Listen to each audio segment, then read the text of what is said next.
अस्सलामुअलैकुम प्यारे बच्चों, जैसा कि आपको पता है कि 10th न्यू मैथ जो 2026 की न्यू बुक आई है ये हमने स्टार्ट कर दी है। पिछले लेक्चर में हमने 1.1 का क्वेश्चन नंबर 1 किया था। आज हम क्वेश्चन नंबर 2 से स्टार्ट कर रहे हैं। तो पहले आयोटा में फॉर्म गिवन थी, हमने उसको सिंप्लीफाई किया था। अब हमने आयोटा की फॉर्म में लिखना है, right in the form of iota. तो डियर स्टूडेंट्स, आपको याद होगा इससे प्रीवियस ना मैंने पिछले लेक्चर में आपको बताया था कि आयोटा स्केयर किसके इक्वल होता है, -1 होता है। लेकिन आयोटा किसके इक्वल होता है, स्केयर रूट -1 के इक्वल होता है। तो यहाँ पे अब हमने यही काम करना है। देखें यहाँ पे ये हमारे पास वैल्यू है ना 2 प्लस स्केयर रूट के अंदर -4 है, तो यानी कि मैं इसको -1 × 4 लिख सकती हूँ। इसका मतलब -4 ही है ना। मतलब ये है कि ये जो माइनस वाली वैल्यू है ना, इसकी जगह हमने क्या कर लेना है, आयोटा लिख लेना है। तो मैंने आपको समझाने के लिए पहले इसको 1 × 4 लिख लिया ताकि आपको किसी भी किस्म की कोई कन्फ्यूजन ना हो। तो डियर स्टूडेंट्स, अब ये देखें, आपको पता है ना ये स्केयर रूट -1 जो है इसका जज़र, इसकी जगह पे मैं मैं आपको यहाँ पे एक और स्टेप बता देती हूँ। मैंने -1 का स्केयर रूट अलग कर लिया और स्केयर रूट 4 को अलग कर लिया है, ठीक है। अब देखें ये जो स्केयर रूट -1 है ना, इसकी जगह पे मैं आयोटा लिख लूँगी और 4 का स्केयर रूट क्या होता है, 2 होता है। तो मैं अब इसको थोड़ा सा अरेंज कर लेती हूँ, 2 + 2 आयोटा, क्योंकि एक कॉम्प्लेक्स नंबर इस फॉर्म में होता है ना, a + b iota, iota and पे आता है। तो मैंने इसको रीअरेंज कर दिया। ये हमारा पहला पार्ट इसका मुकम्मल हो चुका है। नेक्स्ट हम पार्ट नंबर 2 करते हैं। डियर स्टूडेंट्स, नेक्स्ट हमारे पास पार्ट नंबर 2 है, 3 - स्केयर रूट -7। अब इसको ना मैं एक ही स्टेप के अंदर करूँगी। देखें 3 माइनस मैंने इसी तरह लिख लिया। अब स्केयर रूट के अंदर जो -1 है ना, इस चलें पहले मैं स्केयर रूट 7 है, स्केयर रूट 7 तो चेंज नहीं होता ना, मतलब हमारे पास इसका स्केयर रूट एग्जैक्ट नंबर नहीं आता। जैसे 4 का हमने स्केयर रूट 2 लिख लिया, तो मैं इसको पहले इस तरह ही लिख लेती हूँ, -1 × 7। तो 3 माइनस, तो ये स्केयर रूट जो -1 है इसकी जगह पे तो मैं आयोटा लिख लूँगी और स्केयर रूट 7 को मैं साथ इसी तरह से लिख लूँगी, क्योंकि 7 का स्केयर रूट जो है ये हमारे पास इसी तरह ही रहेगा। ये एक्जैक्ट नंबर नहीं आता। जैसे 4 का 2 आ गया, इसके बाद हमारे पास देखें 16 का 4 होता है, 9 का स्केयर रूट 3 होता है। तो ये हमारे पास पॉइंट्स में फॉर्म बनती थी, इस वजह से हमने इसको इतना ही रहने देना है। उम्मीद करती हूँ आपको सेकंड पार्ट अच्छे से समझ आ गया होगा। नेक्स्ट हमारे पास पार्ट नंबर 3 है, जिसमें वैल्यू है 2/5 प्लस स्केयर रूट -16 5 है, जस्ट ऊपर स्केयर रूट 16 पे है। तो अब इसको हम सिंप्लीफाई कर लेते हैं। 2/5 को मैंने इसी तरह लिख लिया। ये जो स्केयर रूट के अंदर माइनस है इसकी जगह पे आयोटा आ जाएगा, और 16 का स्केयर रूट जैसा कि आपको पता है ये 4 होता है, तो साथ यहाँ पे /5 हम लिख लेंगे। तो a + b आयोटा फॉर्म बन गई है। आगे इसको एलसीएम वाले तरीके से आगे इसको सॉल्व करने की ज़रूरत नहीं है, क्योंकि कॉम्प्लेक्स नंबर आपको पता है a + b आयोटा फॉर्म होती है। तो a 2/5 है, b 4/5 है और साथ आयोटा भी मौजूद है। तो जस्ट हम इसको यहाँ तक ही सिंप्लीफाई करेंगे, आगे इसको करने की ज़रूरत नहीं है। तो डियर स्टूडेंट्स, नेक्स्ट हमारे पास पार्ट नंबर 4 है। अच्छा, एक चीज़ मैं यहाँ पे आपको बताऊँ प्यारे बच्चों, ये बुक हमने उस वक्त स्टार्ट की है जब ये बुक मार्केट में अवेलेबल नहीं है। जस्ट इसकी अभी PDF फॉर्म आई है जिसमें 1 से 2 चैप्टर्स आए हैं, तो हमने इसका सोल्यूशन टाइम से पहले स्टार्ट कर दिया है। बाद में हो सकता है मे बी क्वेश्चंस के कुछ चेंजेस वगैरह हों, लेकिन ज़्यादा चांसेस हैं कि एग्जैक्ट यही बुक होनी है, मजीद इसमें कोई चेंजेस नहीं आनी। लास्ट टाइम भी 9th का नया सिलेबस मैंने आपको पहले ही स्टार्ट करवा दिया था। अब इस क्वेश्चन में देखें, ये स्केयर रूट 2 तो इसी तरह मैंने लिख लिया, माइनस भी इसी तरह। ये जो स्केयर रूट के अंदर माइनस है ना, अच्छा स्केयर रूट 3 तो हमने इसी तरह लिख लेना है, क्योंकि 3 का स्केयर रूट तो एग्जैक्ट नंबर नहीं ना बनता, और माइनस की जगह पे हम साथ आयोटा लिख लेंगे। ये हमारे पास सिंपल इसकी आयोटा फॉर्म आ गई है। हमारा क्वेश्चन नंबर 2 कंप्लीट हो चुका है। इसके 4 पार्ट्स थे। अब हम नेक्स्ट क्वेश्चन नंबर 3 स्टार्ट करते हैं। डियर स्टूडेंट्स, नेक्स्ट हमारे पास क्वेश्चन नंबर 3 है और इम्पोर्टेंट क्वेश्चन है। इससे प्रीवियस जो क्वेश्चन था वो एक सिंपल सा क्वेश्चन था कि यानी कि माइनस की जगह स्केयर रूट के अंदर आपने आयोटा लगाना था, बाकी सिंपल सा काम था। ये भी सिंपल है, टेंशन वाली बात नहीं है। लेकिन 2 कॉम्प्लेक्स नंबर हैं। एक चीज़ याद रखें, मैंने एक ये लिख लिया ना, एक complex number a + b iota, दूसरी साइड पर मेरे पास a1 + b1 आयोटा है। तो ये रियल पार्ट इस रियल पार्ट के इक्वल होगा, यानी कि a1 के इक्वल होगा। ये इमेजिनरी पार्ट इस इमेजिनरी पार्ट के इक्वल होगा, यानी कि b जो है वो इस b सेकंड वैल्यू आयोटा वाली वैल्यू को आप आयोटा के साथ कंपेयर कर सकते हैं। रियल 2 कॉम्प्लेक्स नंबर इस तरह से इक्वल होते हैं, रियल पार्ट रियल के इक्वल होता है। तो यहाँ पे भी हमने इसी तरह से कंपेयर करना है, और जो अननोन चीज़ें हैं ना, जैसे x और y है, इसको फाइंड कर लेना है। तो ये a + b iota real part इस रियल पार्ट के इक्वल होगा, ये इमेजिनरी पार्ट इस इमेजिनरी पार्ट के इक्वल होगा। तो यहाँ से सिंपल हमने x और y निकाल लेना है। तो पहले हम कंपेयर करेंगे रियल पार्ट को, कंपेयरिंग रियल पार्ट। तो इसका रियल पार्ट ये है 2x + 5, यानी कि जिसके अंदर आयोटा नहीं है, तो ये 1 के इक्वल है, ठीक है। अब यहाँ से हम x निकाल सकते हैं ना, देखें 2x मैंने इधर ही रखा, 5 प्लस है, मैं इसको दूसरी साइड पे ले जाऊँगी तो ये माइनस हो जाएगा। तो 1 - 5 करें, आंसर -4 आएगा ना, क्योंकि बड़ी वैल्यू के साथ माइनस है, तो 5 के साथ माइनस है, आपने आंसर में माइनस लगा देना है। सो x क्या आ जाएगा, x -4 बाय देखें 2 इधर मल्टीप्लाई, इधर आके डिवाइड, 2 1 ज़ार 2, 2 2 ज़ार 4। सो एक्स की वैल्यू -2 आ गई। एक्स तो हमारे पास आ गया जब हमने रियल पार्ट को कंपेयर किया। अब हम देखते हैं इमेजिनरी पार्ट को हम कंपेयर करते हैं। तो दूसरा जो इमेजिनरी पार्ट इसके अंदर y-3 है, तो यहाँ से ये सेकंड वैल्यू आयोटा वाली इमेजिनरी पार्ट के इक्वल होगा, जो कि किसके इक्वल बनता है, 2 के इक्वल बनता है।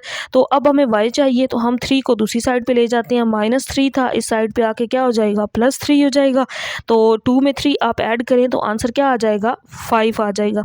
तो यानी कि ये दो कॉम्प्लेक्स नंबर जो एक दूसरे के इक्वल थे, हमने इनको कंपेयर करते हुए इसके अंदर जो अननोन वैल्यूज़ थी वो फाइंड कर ली। जैसे यहाँ पे अननोन x और y था, तो x हमारे पास -2 आ गया और y का आंसर 5 आ गया है। तो नेक्स्ट हमारे पास पार्ट नंबर 2 है, जिसकी स्टेटमेंट मैंने आपके सामने लिख दी है डियर स्टूडेंट्स। अब इसमें भी हम कंपेयर करेंगे। तो यहाँ से ये रियल पार्ट इस रियल पार्ट के इक्वल होगा, तो बेशक पहले आप ये लाइन लिख सकते हैं, कंपेयरिंग रियल पार्ट्स। तो रियल पार्ट्स को कंपेयर करते हैं, 3x + 2 किसके इक्वल होगा, 5 के इक्वल होगा। तो यहाँ से पहले हम x निकाल लेते हैं, फिर हम इस इमेजिनरी पार्ट को भी कंपेयर करते हुए y निकालेंगे। तो x हमें चाहिए, x फाइंड करने के लिए हमें 2 को दूसरी साइड पर ले जाना पड़ेगा, +2 था, इधर आके -2 हो जाएगा।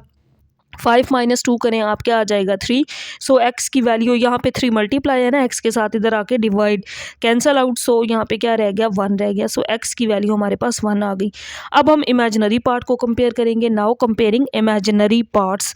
तो अब देखिए ना, इसके साथ माइनस है, हमें -7 लिखना पड़ेगा। इस चीज़ का आपने लाजमी ख्याल रखना है।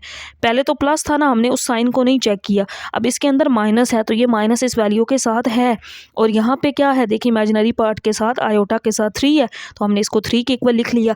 अब यहाँ पहले माइनस को अंदर मल्टीप्लाई करते हैं, तो साइन चेंज हो जाएंगे, -4 माइनस माइनस क्या हो जाएगा, +y = 3। अब हमें y की वैल्यू चाहिए, हम y को इधर ही रखते हैं और 4 को दूसरी साइड पे ले जाते हैं। ये -4 था, जब इस साइड पे आएगा तो ये क्या हो जाएगा, +4 हो जाएगा। सो y की वैल्यू 3 + 4 7 आ जाएगी। तो x और y ही इसके अंदर अननोन थे, तो ये हमने फाइंड कर लिए हैं रियल और इमेजिनरी पार्ट्स को कंपेयर करते हुए। तो नेक्स्ट हमारे पास पार्ट नंबर 3 है डियर स्टूडेंट्स। अब ये थोड़ा सा प्रीवियस दोनों पार्ट से डिफरेंट है। क्यों डिफरेंट है, उसकी रीज़न मैं आपको बताती हूँ। देखिए, अब आयोटा ब्रैकेट में आ गया, यहाँ पे भी आयोटा यानी कि अंदर है। अब हमें आयोटा पहले अलग करना है, फिर हमने यहाँ से आयोटा वाली वैल्यू को कंपेयर करना है। पहले जितने पार्ट थे उसमें हमें रियल और इमेजिनरी पार्ट उसने खुद से अलग करके दिया हुआ था। अब हम पहले एक्स को अंदर मल्टीप्लाई कर लेंगे, तो यहाँ पे क्या आ जाएगा, 2x के साथ मल्टीप्लाई होगा 2x हो जाएगा। अब आयोटा एक्स से मल्टीप्लाई होगा तो आयोटा एक्स हो जाएगा।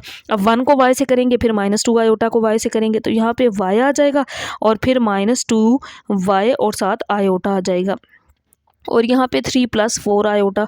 अब मैं रियल पार्ट्स को अलग करती हूँ। देखिए, रियल पार्ट इसमें एक 2x है और दूसरा y है। अब ये आयोटा है, ये आयोटा है, तो मैं दोनों में से आयोटा कॉमन ले लेती हूँ। अंदर क्या रह जाएगा, x - 2y रह जाएगा, और यहाँ पे 3 + 4 आयोटा। यानी कि अब ये प्रीवियस क्वेश्चन की तरह बन चुका है। हमने रियल पार्ट को अलग कर लिया, इमेजिनरी पार्ट को अलग कर लिया। अब इस तरह नहीं है कि x अलग है, y अलग है। अब x और y साथ साथ आ रहे हैं, तो हमें दो इक्वेशंस बना के उनको सोल्व करके x और y निकालना पड़ेगा। तो पहले हम रियल पार्ट्स को कंपेयर करते हैं। 2x + y किसके इक्वल आ जाएगा, 3 के। अब हम इमेजिनरी पार्ट्स को कंपेयर करते हैं, तो x - 2y किसके इक्वल आ जाएगा, 4 के। ये दो इक्वेशंस बन गई हैं। अब इन दोनों इक्वेशंस को हल करते हुए हमने x और y फाइंड करना है। दो तरीके हैं, या तो एक से आप वैल्यू निकालें, दूसरे में पुट कर दें, या फिर यहाँ पे इनके कोफिशिएंट्स को सेम बना के एक वैल्यू कैंसिल आउट करें, फिर इनको सॉल्व कर लें। तो डियर स्टूडेंट्स, मैं देखें क्या करती हूँ, ये हमारे पास इक्वेशन नंबर 1 है, मैं इसको साइमल्टेनियसली यानी कि कोफिशिएंट सेम बनाकर हल करने लगी हूँ। ये इक्वेशन नंबर 2 है। तो पहले इक्वेशन 1 को हम एज इट इज़ लिख लेते हैं, 2x + y = 3। क्योंकि इसके साथ 2 है, तो आपको इसको 2 के साथ मल्टीप्लाई करना पड़ेगा। यहाँ पे कोई कोफिशिएंट नहीं ना, 1 है, तो 1 से ये मल्टीप्लाई होनी है, सेम ही रहनी है। आपने इक्वेशन नंबर 2 को 2 से मल्टीप्लाई कर देना। यहाँ पे 2x हो जाएगा, यहाँ पे 2 2 ज़ार 4y हो जाएगा, और यहाँ पे जब 2 से मल्टीप्लाई करेंगे तो 4 2 ज़ार 8 हो जाएगा। अब साइन चेंज करेंगे कैंसिल आउट करने के लिए, ये माइनस, क्योंकि प्लस था, ये माइनस है, तो ये प्लस हो जाएगा। ये दोनों वैल्यूज़ प्लस थी ना, यहाँ प्लस है 8 के साथ, तो ये साइन चेंज होकर माइनस हो जाएगा। माइनस माइनस क्या हो जाएगा, 0 हो जाएगा। अब ये वाला नया साइन यूज़ होता है, ऊपर वाला ख़त्म हो जाता है, तो प्लस प्लस प्लस होता है, 4 और 1 5 आ जाएगा। यहाँ पे ये +3 है और ये -8 है, तो -5 आ जाएगा। ठीक है, अब यहाँ पे अगर हम इसको हल करें, y = -5, यहाँ पे y मल्टीप्लाई था, इधर आके डिवाइड होगा, 5 से कैंसिल, तो y की वैल्यू क्या आ गई, -1। एक वैल्यू आ चुकी है। अब आपने इसको यहाँ पे इक्वेशन नंबर 1 या 2 किसी एक में पुट कर देना है। तो आपके पास x की वैल्यू आ जाएगी। अच्छा, मैं इसको पुट कर रही हूँ इक्वेशन नंबर 1 में, आप बेशक 2 में भी पुट करें तो आंसर सेम आ जाएगा। ये है हमारे पास इक्वेशन नंबर 1, इसमें पुट करते हैं 2x, यहाँ पे मैं लिख देती हूँ equation number 1 becomes 2x plus y की जगह पे -1 हम पुट कर देंगे और यहाँ पे 3 आ जाएगा। सो 2x ये -1 और यहाँ पे 3, तो -1 आप दूसरी साइड पे ले जाएं, यहाँ पे आके क्या हो जाएगा +1 हो जाएगा। ठीक है डियर स्टूडेंट्स, यहाँ पे आपको अच्छा सॉरी अब आपको नज़र आ रहा होगा ये -1 था, मैं इधर ले आई +1 हो गया, तो यहाँ पे 3 + 1 4 हो जाएगा। सो x की वैल्यू क्या आ जाएगी 4/2। अगर हम इसको डिवाइड करें ना 2 2s आर 4 हो जाएगा। सो x की वैल्यू 2 आ गई और y की वैल्यू -1 आ गई। इस तरीके से हमने इस क्वेश्चन को सिंप्लीफाई कर लिया है। इसको मैं एक बार यहाँ से आपको दोबारा इस तरह से दिखा देती हूँ, आप इसका चाहें तो स्क्रीनशॉट ले लें या साथ साथ आपने नोट कर लिया होगा। नेक्स्ट हम पार्ट नंबर 4 करते हैं। नेक्स्ट हमारे पास पार्ट नंबर 4 बिल्कुल सेम पार्ट नंबर 3 की तरह, यहाँ पे भी हम पहले रियल और इमेजिनरी पार्ट्स को अलग करेंगे। x को अंदर मल्टीप्लाई कर दें, x आ जाएगा और यहाँ पे x आयोटा। अब यहाँ पे y को अंदर मल्टीप्लाई करेंगे तो 2y और फिर प्लस आयोटा y बन जाएगा और 4 माइनस आयोटा। अब यहाँ से हम रियल पार्ट्स को अलग करते हैं। रियल पार्ट एक x है और दूसरा 2y है, इसको मैंने अलग कर लिया। डियर स्टूडेंट्स, अब यहाँ से अगर हम आयोटा कॉमन ले लेना तो मैंने प्लस वाली वैल्यू पहले लिख ली और ये माइनस वाली वैल्यू आप -x + y भी लिख सकते हैं, y और फिर -x लिख लिया और यहाँ पे ये 4 माइनस आयोटा के इक्वल है। अच्छा, मैं ना यहाँ पे उसी तरतीब से लिखती हूँ क्योंकि हमने आगे x को x के नीचे लिखना है, y को y के, फिर आपको दोबारा कन्फ्यूजन ना हो।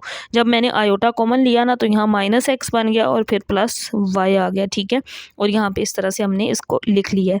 अब हम रियल पार्ट को रियल के इक्वल रखते हैं, इमेजिनरी को इमेजिनरी के कंपेयर करेंगे तो x + 2y ये किसके इक्वल आ जाएगा 4 के, और इसको कंपेयर करें तो ये -x + y किसके इक्वल आ जाएगा। यहाँ पे अब इसके साथ कोई वैल्यू नहीं है ना, -1 है।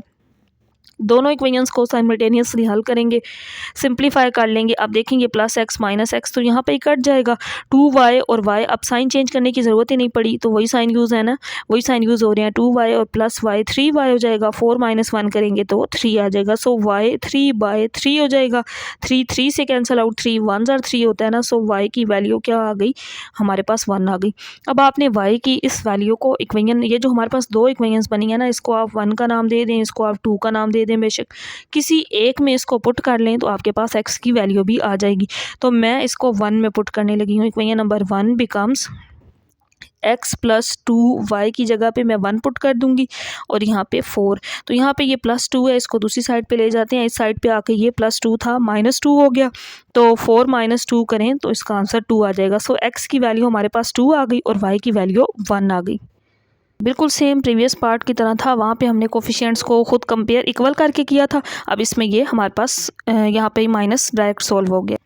नेक्स्ट हमारे पास क्वेश्चन नंबर 3 का पार्ट नंबर 5 है। डियर स्टूडेंट्स, अब इसमें खुद से उन्होंने रियल पार्ट और इमेजिनरी पार्ट अलग करके दिए हुए हैं, हमें जस्ट कंपेयर करना है। रियल को रियल के साथ, इमेजिनरी को इमेजिनरी के इक्वल रखना है और यहाँ से हमें x और y चाहिए। तो बाय कंपेयरिंग हम कंपेयर करते हैं। 3x - 1 ये रियल पार्ट है, तो यहाँ से इस रियल पार्ट 8 के इक्वल आ जाएगा। ठीक है, तो पहले हम x यहाँ से फाइंड कर लेते हैं। मैंने इस वैल्यू को इधर ही रखा, ये -1 है, इस साइड पर आके +1 हो जाएगा। तो 8 + 1 कितना होता है 9। x की वैल्यू हमें चाहिए 9 बाई ये 3 मल्टीप्लाई था, इधर आकर divide, 3 1s or 3 3 3s or 9। So x की वैल्यू हमारे पास 3 आ गई जब हमने रियल पार्ट्स को कंपेयर किया। अब हम इमेजिनरी पार्ट्स को कंपेयर करते हैं। तो ये इमेजिनरी पार्ट है 2y - 3, यहाँ से आयोटा वाला पार्ट इमेजिनरी पार्ट, तो यहाँ पे 7 है आयोटा के साथ, तो ये 7 के इक्वल है। यहाँ से हमें y की वैल्यू चाहिए, तो ये -3 है, हम इसको दूसरी साइड पे ले जाते हैं। इस साइड पे आकर ये +3 हो जाएगा, तो 7 में 3 ऐड करें कितना हो जाएगा 10। तो हमें y की वैल्यू चाहिए, हम y को यहाँ से अलग कर लेते हैं। 2 मल्टीप्लाई था, इधर आएगा तो डिवाइड हो जाएगा और 2 5s आर 10। सो y की वैल्यू हमारे पास 5 आ जाएगी। तो डियर स्टूडेंट्स, ये हमारे पास x और y जो हमने इस क्वेश्चन के अंदर फाइंड करना था, उसका आंसर x हमारे पास 3 और y की वैल्यू हमारे पास 5 आ चुकी है।